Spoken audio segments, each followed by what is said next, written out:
നമസ്കാരം. ഓം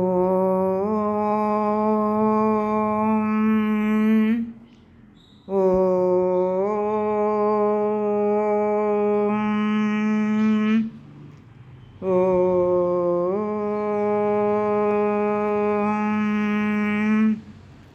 പൂജനം രാമ രാമേതി മധുരം മധുരാക്ഷരം ആരുഹ്യ കവിതാശാഖാം വന്ദേ വാൽമീകികോകിലം. രാമായ രാമഭദ്രായ രാമചന്ദ്രായ വേധസേ രഘുനാഥായ നാഥായ സീതായ പതയേ നമഃ. മനോജവം മാരുതതുല്യവേഗം ജിതേന്ദ്രിയം ബുദ്ധിമതാം വരിഷ്ടം വദാത്മജം വാനരയൂഥമുഖ്യം ശ്രീരാമദൂതം ശരണം പ്രപദ്യേ. ശ്രീമദ് വാൽമീകി രാമായണം ആരണ്യകാണ്ഡം സർഗം 31. അകമ്പനനും ശ്രീരാമനും കൂടെ യുദ്ധം ചെയ്തുകൊണ്ടിരിക്കുകയായിരുന്നു. അപ്പോൾ അകമ്പനന് ശ്രീരാമനെ തോൽപ്പിക്കാൻ പ്രയാസമാണെന്ന് കണ്ട് രാവണൻ താൻ തന്നെ രാമനോട് യുദ്ധം ചെയ്യാൻ പോകാമെന്ന് അറിയിക്കുന്നു. അപ്പോൾ അകമ്പനൻ രാമനോട് പറയുകയാണ്, അതത്ര എളുപ്പമുള്ള കാര്യമൊന്നുമല്ല, രാമനെ തോൽപ്പിക്കുവാൻ ആർക്കും സാധ്യമല്ല.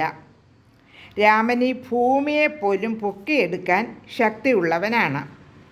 രാമൻ്റെ അജയ്യമായ ശക്തിയെപ്പറ്റിയും ദൈവാധീനത്തെപ്പറ്റിയുമൊക്കെ വിശദമായി രാവണനെ അറിയിക്കുകയാണിപ്പോൾ അകമ്പനൻ. ലോകങ്ങളെ സംഹരിക്കാനും വീണ്ടും സൃഷ്ടിക്കുവാൻ പോലും പോന്നവനാണ് ശ്രീരാമൻ. അതുകൊണ്ട് രാമനെ യുദ്ധത്തിൽ ജയിക്കാൻ അങ്ങേക്കാവുമെന്ന് എനിക്ക് തോന്നുന്നില്ല. പക്ഷേ രാമനെ ശക്തിഹീനനാക്കാനുള്ള ഏക മാർഗം അദ്ദേഹത്തിൻ്റെ ഭാര്യ സീതയാണ്. സീത രാമന് എല്ലാമാണ്. അതുകൊണ്ട് സീതയെ അപഹരിച്ചാൽ രാമനെ തോൽപ്പിക്കുവാൻ പ്രയാസമില്ല എന്ന് പറയുന്നു. അങ്ങനെ മഹാവിനാശകരമായ ഒരു കാര്യമാണിപ്പോൾ അകമ്പനൻ ജ്യേഷ്ഠനെ അറിയിക്കുന്നത്. രാവണകുലം മുഴുവൻ നശിക്കുവാൻ തക്കവണ്ണമുള്ള ഒരു കാര്യം. അങ്ങനെയാണല്ലോ രാവണൻ്റെ കുലം മുഴുവൻ നശിക്കുന്നതും. സീതയെ അപഹരിക്കുന്നതാണല്ലോ മഹായുദ്ധത്തിനുള്ള കാരണം. അങ്ങനെയാണല്ലോ രാവണകുലം നശിക്കുന്നതും. ഇനി അടുത്ത ശ്ലോകങ്ങൾ വായിക്കാം. ശ്ലോകം 32. അരോചയത തദ്വാക്യം രാവണോ രാക്ഷസാധിപഃ ചിന്തയിത്വാ മഹാബാഹുർ അകമ്പനമുവാചഃ.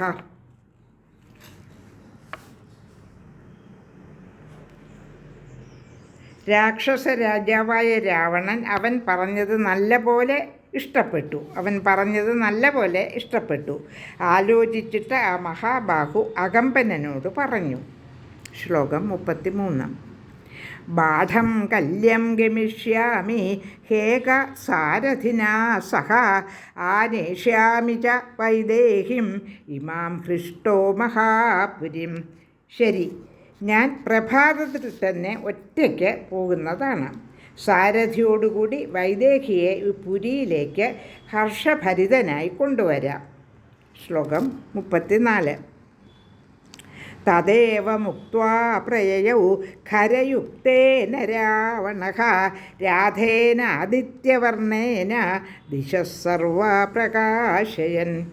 ശ്ലോകം 34ൻ്റെ അർത്ഥം: ഇപ്രകാരം പറഞ്ഞിട്ട് രാവണൻ ആദിത്യനെ പോലെ പ്രകാശിക്കുന്നതും എല്ലാ ദിക്കുകളെയും പ്രകാശിപ്പിക്കുന്നതുമായ തൻ്റെ കഴുത പൂട്ടിയ തേരിൽ പുറപ്പെട്ടു. ശ്ലോകം 35. സരഥോ രാക്ഷസേന്ദ്രസ്യ നക്ഷത്രപഥഗോ മഹാൻ ചഞ്ചൂര്യമാണ ശുശുഭേ ജലദേ ചന്ദ്രമായിവ.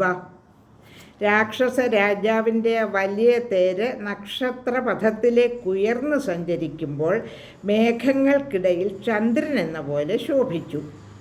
ശ്ലോകം 36.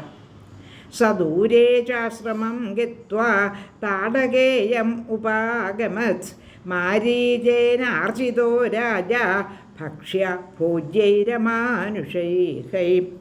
അദ്ദേഹം അങ്ങകലെയുള്ള താടകേയ വാസസ്ഥാനത്തേക്ക് പോയി മാരീചനെ കണ്ടു. മാരീചൻ രാജാവിനെ ഭക്ഷ്യഭോജ്യാദികൾ കൊണ്ട് യഥാവിധി സൽക്കരിച്ചു. ശ്ലോകം 37. തം സ്വയം പൂജയിത്വാതു ആസനേനോദകേന ച അർത്ഥോപഹൃതയാ വാച മാരീചോ വാക്യമബ്രവീത്.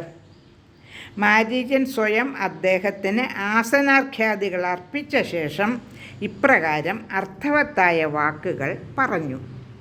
37 ശ്ലോകങ്ങളാണ് പാരായണം ചെയ്തത്. 31-ാം സർഗത്തിലെ. ലോകാ സമസ്ത